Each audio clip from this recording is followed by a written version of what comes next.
2 বছর পর স্মৃতির ক্যানভাসে জুলাই জাদুঘর। শুক্রবার ছুটির দিনে প্রবেশ গেট খুলে দেওয়ার আগেই সামনের রাস্তায় উপচে পড়া ভিড়। শত শত দর্শনার্থী আর টিকিট না পাওয়া উৎসুক জনতার ভিড় সামলাতে হিমশিম কর্তৃপক্ষের। আরও জানাচ্ছেন সাদিয়া নান্সি। জুলাই অভ্যুত্থানের 2 বছর পর সাধারণের জন্য উন্মুক্ত করা হয়েছে জুলাই জাদুঘর। প্রথম শুক্রবার ছুটির দিন, সকাল গড়িয়ে দুপুর, উৎসুক জনতার দীর্ঘ লাইন।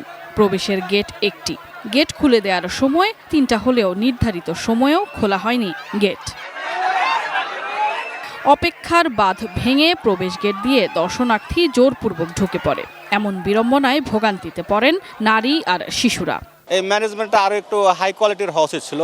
আমার মতে একাধিক গেট যদি থাকতো, বাচ্চারা, তারপরে যারা মহিলা, যারা আমাদের মতো বয়স্ক, তাদের একটু সুবিধা হতো আর কি। ধাক্কাধাক্কি করে জোরপূর্বক ঢুকে গেছে গা। দেখতে এসে এখানে যেভাবে মানুষ হয়রানি হইতেছে, হয়রানিটা যাতে না হয়, ব্যবস্থাপনাটা যেন আর একটু সুন্দর শৃঙ্খলা মতো করে। কারো আবার টিকিট পাওয়া না পাওয়া দুনিয়াই ছিল অভিযোগ। কাউন্টারগুলোতে টিকিট কেনাবেচায় নেই শৃঙ্খলা। দীর্ঘ লাইনে ঘন্টার পর ঘন্টা দাঁড়িয়ে থাকার অভিযোগও ছিল।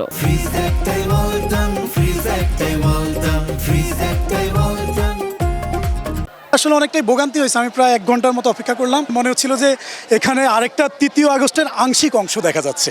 বাইরে লক্ষ্য করলে দেখতে পাবেন যে অনেক মানুষ দাঁড়ায় আছে, ঢুকতে দিচ্ছে না। কারণ এখানে টিকিটে যদি সবাইকে একসাথে ঢুকতে দেয় তাহলে মনে হয় না যে এখানে টিকিট সংগ্রহ করতে পারবে।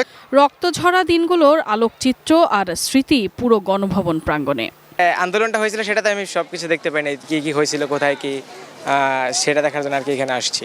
তবুও আগ্রহের কমতি নেই। কেউ আবার শেষ সময় পর্যন্ত অপেক্ষা করে ফিরে গেছেন হতাশা নিয়ে। খোলা বন্ধ ছিল, আমরা কেউ ঢুকতে পারি নাই।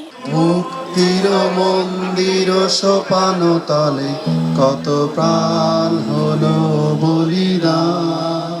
এটি কেবল একটি জাদুঘর নয়, এটি দেশের মুক্তিকামী মানুষের অধিকার আদায়ের আন্দোলনের এক জীবন্ত দলিল। তাই এর সঠিক ব্যবস্থাপনার দাবি সাধারণের।